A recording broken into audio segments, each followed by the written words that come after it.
Moi, j'ai voulu regarder la réalité en face. C'est cela, oui. Je n'ai jamais eu de compte à l'étranger, ni maintenant, ni avant. Ta gueule! Je ne voulais pas qu'on prenne une photo de moi au petit matin, glauque. Je tiens à dire que c'est un mensonge. Les sbroufs, c'est vous! Du calme, camarade! La République, c'est la fermeté dans l'application de la loi. J'hallucine. Mais je sais pas pourquoi tu t'énerves. C'est que les affaires privées se traitent en privé. Je vais vous faire une confidence. Je me lève le matin et je me couche le soir. Tu fermes ta petite bouche, tu me parles de politique. Bonsoir à tous et bienvenue dans ce nouveau numéro de l'Hebdo Politique, une émission spéciale puisque c'est la 100e aujourd'hui et pour l'occasion, Radio Sensation vous propose une émission réalisée au Parlement européen de Bruxelles. L'Europe, et vous le savez, partout dans nos vies, son rôle est désormais crucial plus de 70 ans après la fin de la Seconde Guerre mondiale, que ce soit sur le plan économique, social, culturel et même sportif. Et pourtant, l'Europe n'a jamais été autant critiquée. Les crises se multiplient sur le vieux continent. La crise économique déjà depuis 2008, la crise monétaire, la crise grecque et désormais la crise migratoire qui fait vaciller l'Europe. Jamais l'Europe n'a semblé aussi proche de l'implosion. Et justement, ce soir, nous allons évoquer la crise migratoire avec nos deux invités, l'eurodéputé socialiste d'Île-de-France, Pervenche Berès, et l'eurodéputé Les Républicains d'Île-de-France également, Constance Le Grip. L'Hebdo Politique sur Sensation. Constance Legris, bonsoir. Vous Bonsoir. êtes députée européenne, vice-présidente de la délégation française du PPE, le Parti populaire européen. Pour ceux qui ne connaissent pas, c'est l'équivalent des Républicains, mais à l'échelle européenne. Pervenche Berès, bonsoir. Bonsoir. Députée européenne également, présidente de la délégation socialiste française. Vous êtes membre du PCE, le Parti socialiste européen, Non. c'est plus simple. Vous n'êtes pas membre du PSE. Du PCE, non. Non, du PSE, excusez-moi. PSE, oui, c'est le Parti socialiste européen. En tout cas, c'est plus facile à comprendre. C'est le Parti socialiste à l'échelle aussi européenne. Avec vous, nous allons aborder le sujet qui fait la une de l'actualité européenne, la crise migratoire. 2 chiffres pour comprendre l'ampleur du sujet. 1 million, c'est le nombre de migrants arrivés en Europe l'an passé. Et 110 000, le nombre de migrants arrivés en Grèce et en Italie depuis le début de l'année.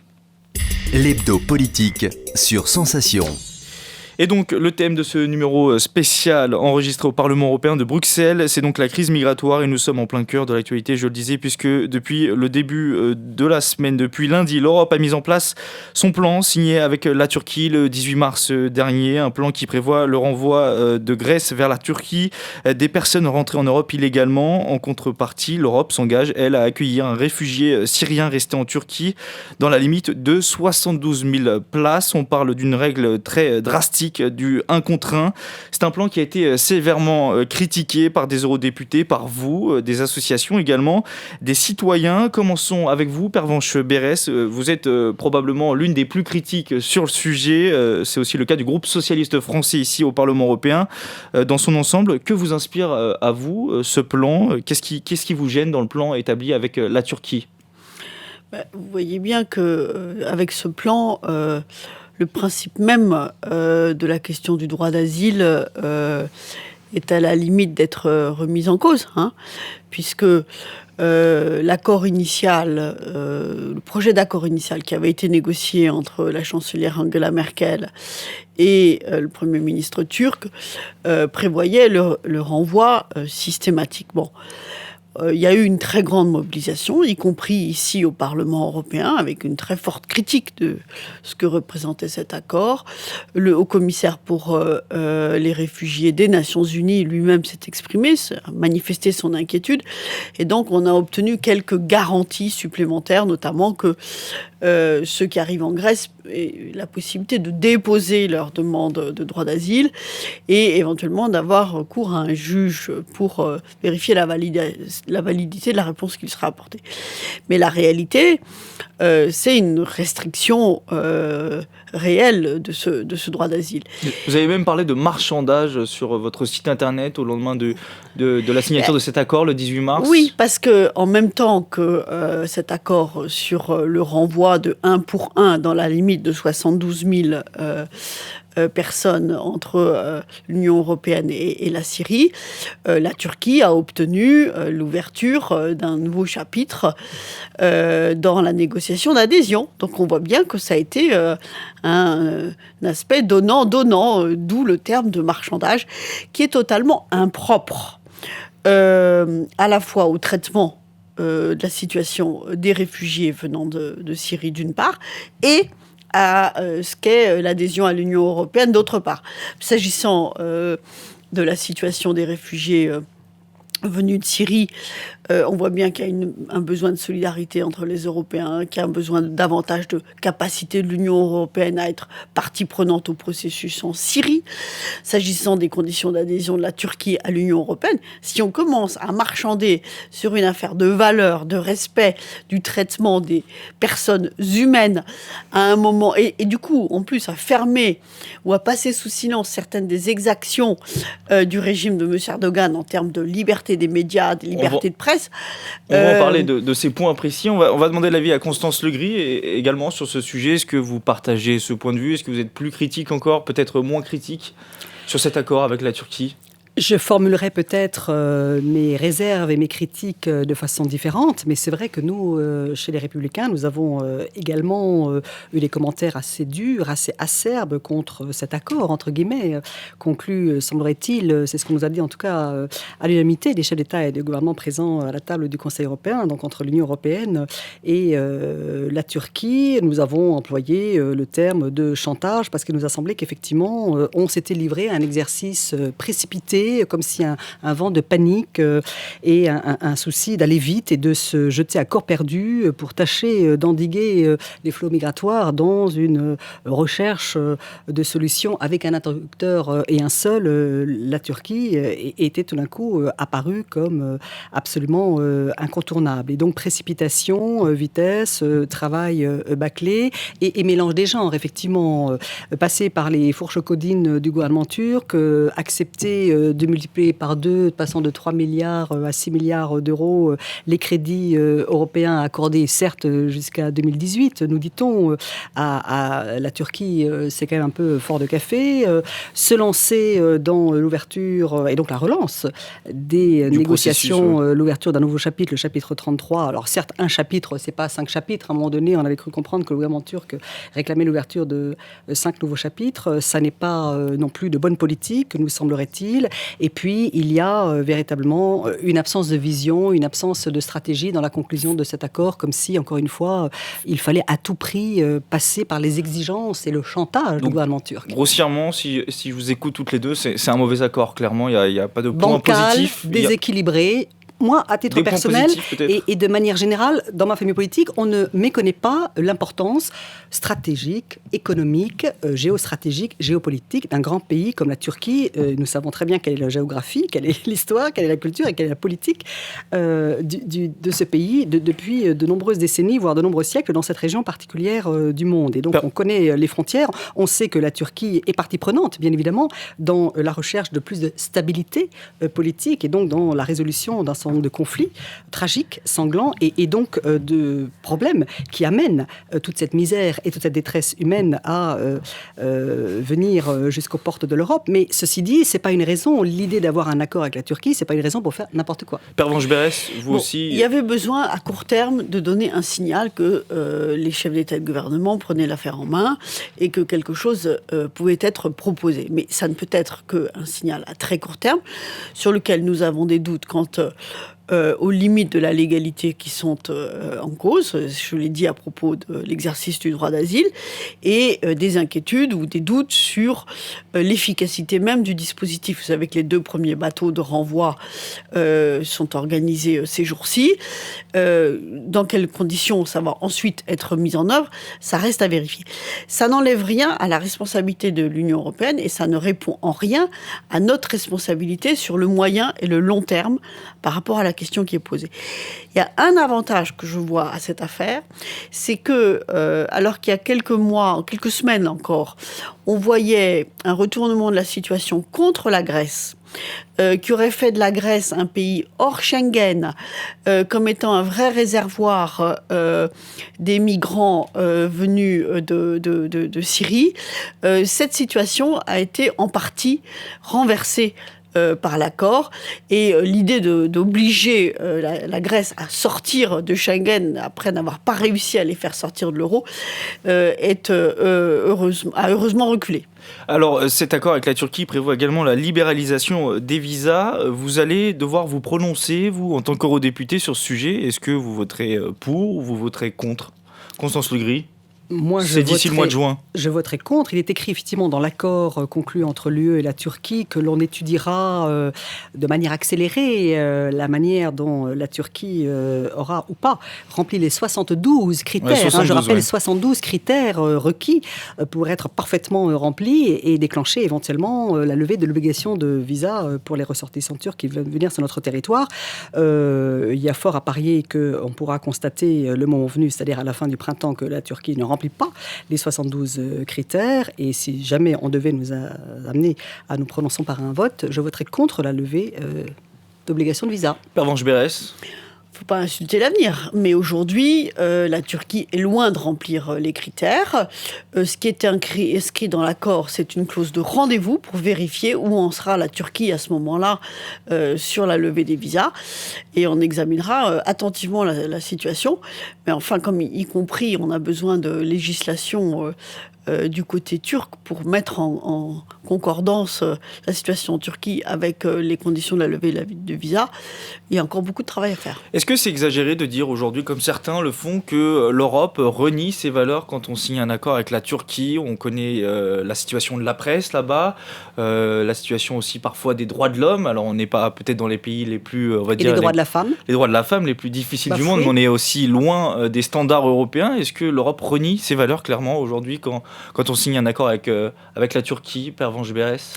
La question de la présence de nos valeurs dans notre action extérieure est une question récurrente.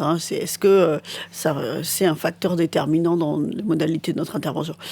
Vous avez cité la réaction de la délégation suisse française après la conclusion de cet accord, et clairement, nous avons interpellé sur la façon dont cet accord pouvait être utilisé par le régime de M. Erdogan pour légitimer des pratiques qui sont totalement contraires aux valeurs de l'Union européenne. Constance Legris. Or, quand même, allez-y. Dans la réponse à tout ça, parce que derrière les réfugiés, il y a quand même les agissements de gens qui sont des ennemis communs. C'est Daesh, et l'État islamique. Et ce que Daesh cherche à attaquer le plus fondamentalement, ce sont nos valeurs, y compris d'ailleurs la laïcité à la française. Donc finalement, il gagne ce match-là ?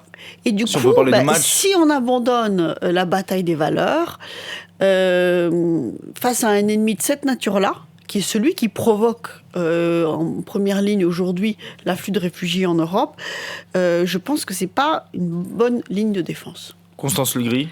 Je n'ai rien contre le fait que l'Union européenne discute, dialogue, noue des accords de coopération avec un certain nombre de régimes, un certain nombre de pays, un certain nombre d'entités qui ne sont pas absolument alignés sur nos valeurs fondatrices. Encore faut-il éventuellement envisager de se lancer dans ces dialogues, dans ces échanges, sans pour le coup passer sous la table ses propres valeurs, ses propres idées, ses propres principes. Avoir le courage de les exposer, défendre un certain nombre de positions de manière claire, ne pas encore une fois passer sous silence, comme s'il fallait encore une fois passer sous les fourches caudines et de manière bâclée, précipitée, conclure à tout prix un papier parce qu'on voulait envoyer un signal. Je regrette qu'effectivement il n'y ait pas dans les conclusions officielles du Conseil européen qui a vu la conclusion de cet accord des lignes un peu plus fortes. Oui, il y a eu des choses qui ont été dites. Il faut quand même que par rapport à ce qui avait été les préconditions de l'accord,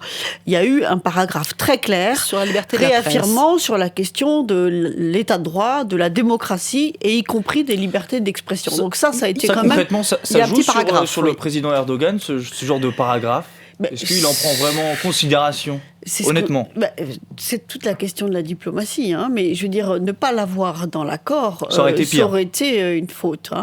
Et je pense que ce Parlement et le débat que nous avons eu autour de cette question-là, avec d'autres, ont pesé pour que ce paragraphe figure dans les conclusions de l'accord, et je pense que c'est important.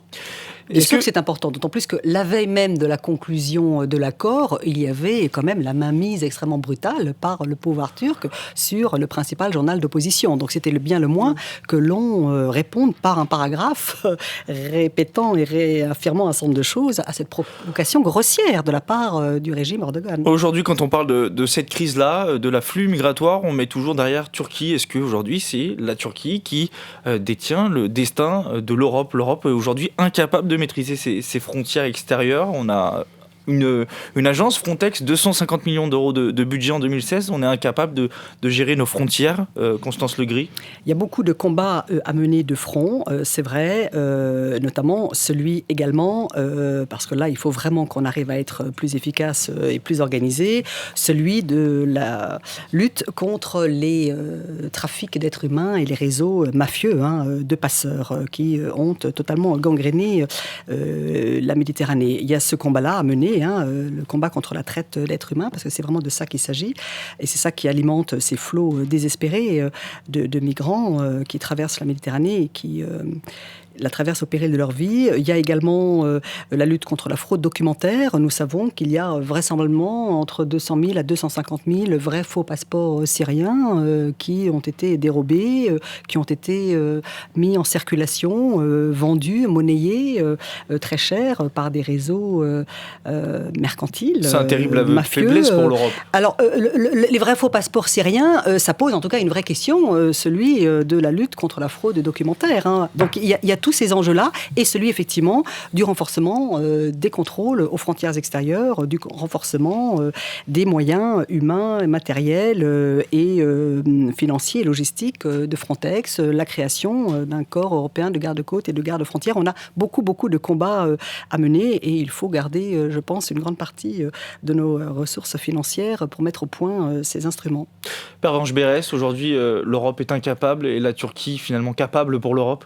En tout cas, la question que vous posez nous oblige à regarder une nouvelle limite de cet accord, au-delà de sa légalité, des conditions légales de mise en œuvre de certaines de ses dispositions, de son efficacité en termes de raccompagnement de ceux qui atteindraient les côtes grecques, une question de l'efficacité sur la question de savoir si ces migrants viennent uniquement à travers la Turquie. Or, on sait très bien qu'une fois qu'on a passé cet accord avec la Turquie, il y a toute une population qui attend de pouvoir traverser en venant par exemple de Libye. C'est donc la nouvelle route que tout le monde pointe du doigt, la future route, absolument, probablement. Absolument. Mais donc, on voit qu'on est là devant un problème plus global. Alors, vous avez cité Frontex. Frontex, aujourd'hui, n'a pas été construit, pensé comme une structure de garde-frontières. Et c'est tout le défi pour l'Union européenne qui va bien au-delà et qui est bien plus structurant que la question simplement de l'accord entre l'Union européenne et la Turquie, qui est un régime qui a été pensé pour la libre circulation des personnes, les fameux accords de Schengen, sans que l'on pose en même temps les trois questions qui auraient dû être posées, à savoir la question du régime du droit d'asile partagé entre les pays membres de ces accords de Schengen, la question du régime légal de migration au sein de cet espace Schengen, et la question de la protection extérieure des frontières. Vous dites qu'en gros, dans le malheur de la situation actuelle, on pourrait s'en servir pour tirer des leçons et bâtir une Europe, on va dire, meilleure ? C'est en tout cas celle que je veux tirer, parce que moi je refuse de condamner le système Schengen au motif qu'on n'a pas, au moment où on a élaboré Schengen, mis en place le dispositif qui était indispensable en termes de frontières extérieures. Constance Legris, plus généralement, est-ce que l'Europe, la façon dont certains pays se comportent aujourd'hui en fermeture des frontières, sans les juger, si on se réfère aux valeurs européennes, avons considérablement, la mais France nous faisons partie avec l'Allemagne. La Belgique, l'Allemagne. Des 8 pays qui ont à l'heure actuelle rétabli des contrôles à leurs frontières intérieures. Nous ne les avons pas fermés, mais nous contrôlons. On n'a pas encore beaucoup de recul sur l'histoire, mais est-ce que c'est un rendez-vous clairement pour l'instant manqué pour l'histoire de l'Europe ? Est-ce que c'est un rendez-vous manqué ? Non, je ne parlerai pas de rendez-vous manqué, je parlerai simplement d'un moment de vérité absolument dramatique, parce qu'on est vraiment, ça fait souvent office de paroles un peu vagues et banales, de dire que l'on est à la croisée des chemins, mais je crois que vraiment, pour le coup, comme vous dites, là, on est face à notre destin. Et pour l'instant, pour l'instant, je trouve qu'on va de hoquet en bégaiement et de bégaiement en dérapage. Encore une fois, c'est ce que j'ai dit tout à l'heure, vitesse, précipitation, travail bâclé.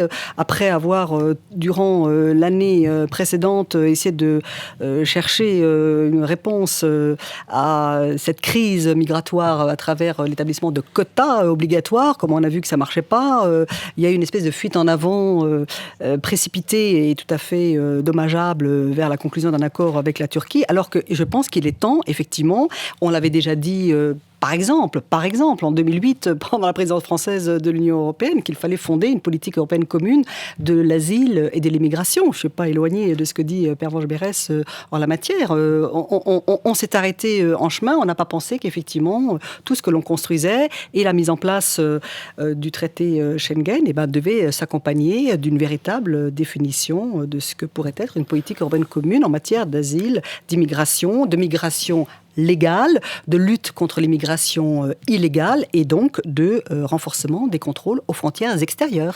Pervenche Berès, sur ce rendez-vous manqué avec l'histoire, croisée des chemins, ce sont des termes génériques mais finalement qui décrivent assez bien la situation actuelle. Quel est votre point de vue à vous là-dessus? Est-ce que l'Europe passe à côté de son histoire? Je voudrais marquer un point de désaccord sur la question de la vitesse, parce que je ne crois pas que l'accord Union européenne-Turquie intervienne de manière précipitée. Ça fait maintenant plus d'1 an que l'Union européenne a à faire face à cet afflux croissant de réfugiés fuyant la terreur de Daesh en Syrie. Donc c'est simplement l'absence de visibilité ou de capacité de projection des Européens qui a conduit, in fine, à ce bricolage qui est une réponse qui ne peut être de toute façon qu'une réponse de court terme, ce qu'a confirmé la haute représentante Federica Mogherini, qui a toujours alerté les chefs d'État et de gouvernement sur le fait que cet accord ne résoudrait pas fondamentalement la question. Mais ce que votre interpellation renvoie quand même à l'état de solidarité entre les États membres. Et de ce point de vue-là, je trouve que cette crise est extrêmement révélatrice de la façon dont, au nom de la souveraineté des uns et des autres, au nom de leur histoire aussi parfois, parce qu'il ne faut jamais l'oublier. Vous pensez à l'Europe de l'Est, aux Balkans, aux pays du Balkan? Oui, je pense à la Hongrie, je pense à la Pologne, je pense aux États baltes, je pense à la fermeture de la route des Balkans, même si tous les pays en cause ne sont pas membres de l'Union européenne. Il y a un repli à l'intérieur des frontières qui est totalement contraire au socle de ce qu'est l'Union européenne et de ce que sont les valeurs de l'Union européenne. Vous parlez d'un accord à court terme. Est-ce que le projet de la Commission européenne, mis en place au mois de septembre, sous l'impulsion de Jean-Claude Juncker, de relocaliser 120 000 migrants en Europe, est-ce que ça c'est un projet qui va dans le bon sens et qu'il faut appliquer? On sait que c'est très difficile. On a dû relocaliser depuis le mois de septembre, je crois, quelques centaines de personnes. Les chiffres varient beaucoup, mais on est très loin des 120 000 initiaux. Mais l'accord dont on parle, celui dont on parle entre l'Union européenne et la Turquie, tient totalement compte de ces 120 000, parce que vous avez cité le chiffre de 72 000 Syriens qui seront, ou réfugiés venant de Turquie, qui seront échangés, c'est-à-dire que tout migrant ou réfugié venant de Turquie atteignant les rives de l'espace de l'Union européenne serait renvoyé en échange de potentiellement 72 000 personnes qui seraient triées sur le volet parmi ceux qui sont, entre guillemets, en stock, l'expression est détestable, en Turquie, pour pouvoir être relocalisés au sein de l'Union européenne. Donc, votre quota de 120 000, il est absorbé par ces 72 000 de l'accord Union européenne-Turquie. On n'est pas sur un projet ambitieux. On est sur un projet qui partait d'une inspiration pour faire face aux problèmes. Mais vous voyez bien, d'abord on a essayé les quotas, qui n'ont pas marché. Ensuite, on a essayé la relocalisation, qui n'a pas marché. Maintenant, on cherche la réinstallation, dont on espère qu'elle marchera. Mais c'est pour ça que tous ces éléments sont des éléments à court terme. Et derrière ça, moi, fondamentalement, si vous voulez, l'inquiétude que j'ai, c'est qu'une des raisons pour lesquelles les États membres ont beaucoup de mal à faire face à cet afflux, c'est aussi parce qu'ils n'ont pas toujours les conditions économiques qui leur permettent d'accueillir dans des bonnes conditions ces réfugiés. L'histoire de l'Europe, elle est remplie de mouvements migratoires, de mouvements d'afflux, de réfugiés en fonction de notre histoire, de leur histoire. Et je crois que il y a des agendas politiques aussi, par exemple la France, à un an des présidentielles, on doit prendre en compte le Front National qui monte et qui, pour le coup, oui, mais est si c'est le Front National, si c'est le Front National qui détermine l'état de l'opinion sur notre capacité de rester la patrie des droits de l'homme et une terre d'accueil pour ceux qui fuient un régime comme celui de Daesh, je pense que nous faisons fausse route. Il faut redire que la France a les moyens d'accueillir honorablement et de prendre sa part de responsabilité dans une solidarité européenne. Constance Legris, vous partagez ce point de vue, cette question de la France peut faire plus. François Hollande a promis l'accueil de 24 000 réfugiés d'ici 2017. Ça paraît très peu comparé à ce que... C'est évident que ce qu'a fait la l'Allemagne France, ou la Suède, comme toutes les grandes démocraties, est respectueuse de ses engagements internationaux et respectueuse de tous les textes et traités internationaux qu'elle a co-signés, et que pour nous, comme pour tous les autres pays européens, le droit d'asile politique, le droit de refuge, de protection politique à celles et ceux qui fuient la persécution, qui fuient la guerre, qui fuient quelquefois le génocide. Je parle par exemple des chrétiens d'Orient, dont on peut bien dire qu'ils subissent un véritable génocide. Cela va sans dire, la France doit pratiquer ce droit sacré qu'est le droit d'asile. On voit bien que l'un des enjeux de notre débat, avec quelquefois la confusion sémantique qui s'établit entre migrants et réfugiés, crise migratoire, crise réfugiée, est de déterminer quelles sont celles et ceux qui ont véritablement vocation à obtenir l'asile politique, le refuge, la protection politique, y compris temporaire. Il y a des directives européennes qui créent un statut de réfugié de guerre, et celles et ceux qui fuient d'autres types de situations, des situations économiques désastreuses, un certain nombre de pays qui ne sont plus capables, effectivement, ou qui ne l'ont jamais été, de nourrir leur population et d'offrir un avenir à leur jeunesse. Mais dans la situation économique et sociale dans laquelle se trouve un certain nombre de pays européens, à commencer par le nôtre, nous ne pouvons guère envisager d'offrir un logement, un travail, des perspectives d'avenir sur le moyen et long terme à beaucoup de migrants. Et donc nous devons nous concentrer sur celles et ceux qui ont véritablement besoin de l'asile politique, exercer, et bien évidemment notre mission, notre devoir qui est celui d'accorder le droit d'asile. Mais il est, là je rejoins tout à fait ce que dit Madame Berès, évident que la situation économique, la très faible croissance que connaissent un certain nombre de pays européens ne la met pas en situation d'accueillir. C'est un peu facile, ça, la situation économique, même si... Il y a énormément de gens qui sont très très mal logés en Île-de-France. Il y a énormément de gens qui galèrent en Île-de-France. Justement, mais moi, la réponse que j'apporte, c'est d'abord, je crois qu'il faut saluer non seulement que votre 100e émission, parce que je crois que c'est le cas, soit consacrée à cette thématique, donc je crois que c'est tout à l'honneur de votre radio, mais il faut aussi saluer ce qu'a été la prise de responsabilité de la chancelière Merkel, lorsqu'elle a dit que l'Allemagne avait vocation à accueillir ces personnes au nom des valeurs de l'Union, de la solidarité. Simplement, il faut aller au bout du raisonnement. Et dans tous les défis historiques, lorsque on a dû accueillir dans ces conditions, dans ces proportions des populations. C'est la première fois dans de telles proportions, c'est la première fois que oui, l'Europe il y a eu les fait face dans une telle proportion. Ça a été très important aussi. Non, mais je dirais, il y a eu la guerre d'Espagne, il y a eu des tas de moments où l'Europe a dû faire face à des mouvements de population. Et vous devez vous en donner les conditions économique. Et une des choses sur lesquelles moi j'interpelle mes partenaires allemands, nos partenaires allemands, c'est de dire, puisque nous devons faire face à ce défi économique, qui est aussi un défi pour l'Allemagne, il faut assouplir les conditions d'une reprise et permettre que cet investissement, qui est la question de savoir comment est-ce qu'on accueille ces réfugiés, puisse être financé, et notamment financé par l'emprunt.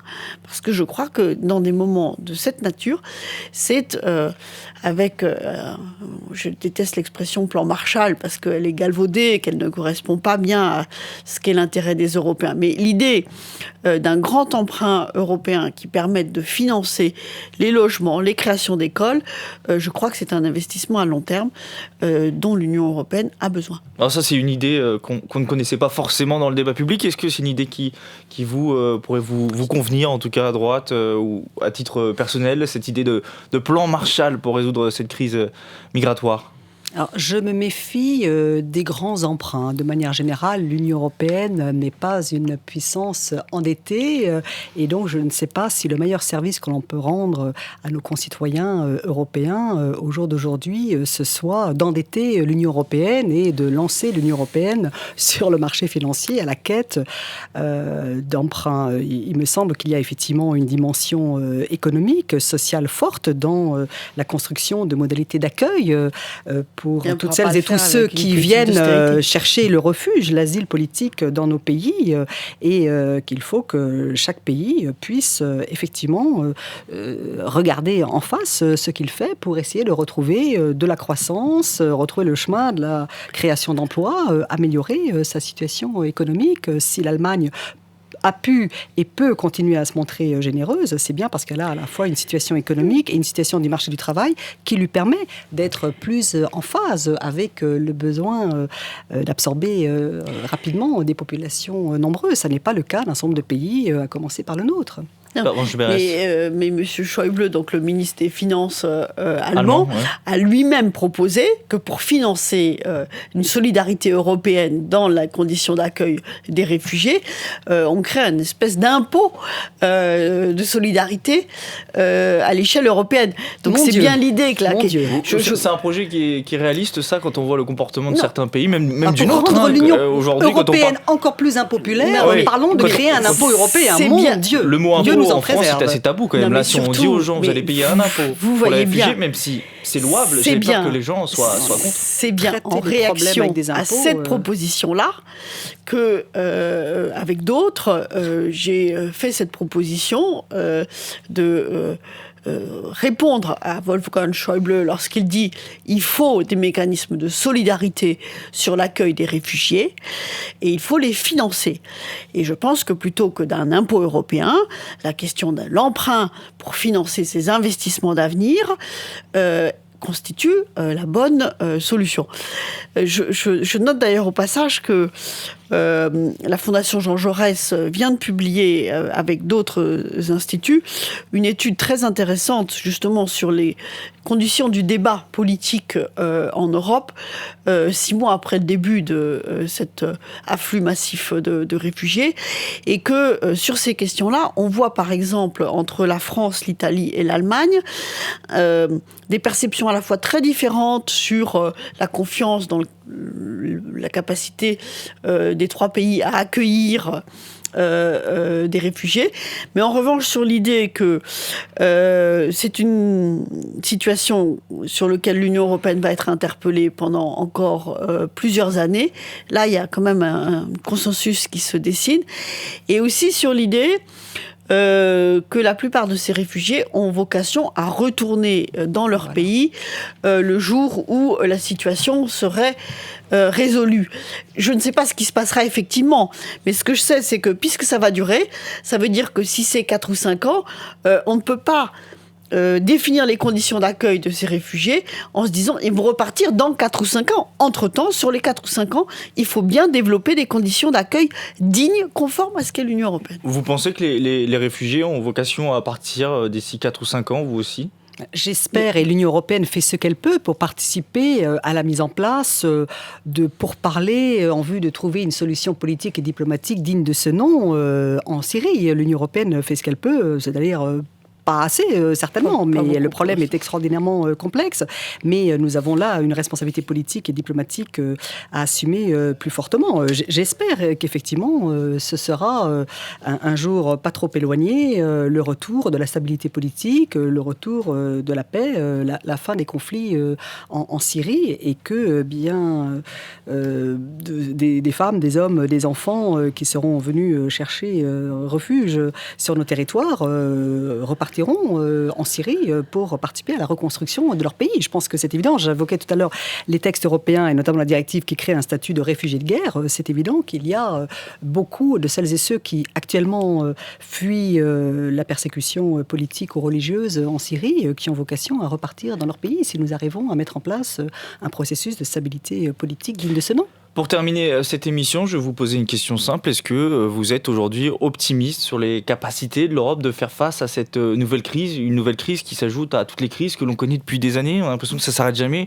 On est dans une spirale clairement négative en Europe aujourd'hui. Est-ce que vous êtes optimiste? On parle toujours de l'implosion de l'Europe, que ce soit sur la crise grecque, ça peut être aussi avec le Brexit, la sortie de la Grande-Bretagne, la crise de l'euro. Il y a des crises à tout va. Est-ce que vous êtes optimiste aujourd'hui, Pervenche Berès, vous qui êtes une Européenne convaincue? Moi, j'ai l'optimisme de la détermination et la lucidité de la situation dans laquelle nous sommes. L'Europe, telle qu'elle fonctionne aujourd'hui, n'a pas pu déjouer les crises, la polycrise auxquelles elle est confrontée. Mais je crois que ce qu'il faut dire à nos auditeurs, c'est que la France a une responsabilité particulière par rapport à ce futur européen. Nous ne pouvons pas continuer à regarder la question européenne comme un objet extérieur. Nous sommes membres fondateurs de l'Union européenne. Nous avons une responsabilité particulière. Si l'Union européenne, demain, se délite, la France aura une responsabilité particulière. Et l'Union européenne va si mal parce que dans beaucoup de nos États membres, eh bien, la question du chômage, la question de la confiance dans l'avenir est une question qui est posée. Donc, moi, ce que j'ai envie de proposer, c'est que quand même, au lendemain du référendum britannique, quel que soit le résultat de ce référendum, eh bien, autour de la zone euro, c'est-à-dire autour de ce qui est notre agrégateur le plus puissant, eh bien, nous nous mettions autour de la table pour redire ce que nous attendons de l'Europe, mais ne pas laisser les choses se faire au fil de l'eau, parce qu'alors la confiance se dilue. Or, je crois que nos concitoyens attendent de notre part un message de compréhension face aux insatisfactions produites par la façon dont l'Europe fonctionne aujourd'hui, mais en même temps une vision claire de là où nous voulons aller ensemble à l'échelle européenne. Constance Legris, sur cette question de l'optimisme, où est-ce que vous vous situez, vous ? Je suis résolument optimiste. J'essaye simplement de ne pas être naïve et de ne pas jouer la ravie de la crèche. Mais je partage une partie du constat fait par Pervenche Berès. J'essaye d'être moi aussi lucide. Et ce qui est sûr, c'est qu'il nous faut véritablement poser peut-être de nouveaux actes fondateurs pour l'Union européenne en ce XXIe siècle. Le projet européen est toujours d'actualité. C'est toujours un projet d'avenir. C'est le seul projet pour durablement construire la paix et la liberté pour nos compatriotes européens, mais il est temps de sortir du XXe siècle, d'entrer de plein pied dans le XXe siècle, et certainement de modifier, de réformer, de refonder un certain nombre de fonctionnements, un certain nombre d'institutions, le système tel qu'il fonctionne, parce que l'Europe à données constantes, telle qu'elle fonctionne aujourd'hui, ne répond plus aux aspirations de ses concitoyens. On le voit bien avec la multiplication des mouvements extrémistes, populistes, les insatisfactions, le désamour, la désaffection, et ne répond plus non plus à tous les grands défis qui lui sont posés. On n'a pas évoqué le défi terroriste, le défi climatique, mais ce ne sont pas les crises qui se multiplient, ce sont simplement les affaires du monde qui continuent. Et nous ne sommes plus armés, nous ne sommes plus outillés, nous ne sommes pas bien organisés entre nous pour répondre aux défis du XXIe siècle. Et donc, il est temps de refonder effectivement l'Union européenne. C'est pas juste un mantra, c'est pas juste un slogan creux. Il est urgent de s'y mettre. Et pour ça, la parole de la France, l'implication de la France sont fortement demandées, fortement attendues par les Européens. L'Hebdo Politique. C'est la fin de cette émission spéciale enregistrée au Parlement européen de Bruxelles, 100e numéro de l'Hebdo Politique. Merci aux équipes techniques du Parlement, merci à mes deux invités également, l'eurodéputé socialiste d'Île-de-France, Pervenche Berès, et l'eurodéputé Les Républicains d'Île-de-France, Constance Legris. Merci à vous d'avoir répondu à mes questions, à nos questions. Vous pouvez retrouver cette émission podcast audio et vidéo sur radiosensation.fr. Excellente soirée à tous à l'écoute de Sensation Evelyne. L'Hebdo Politique.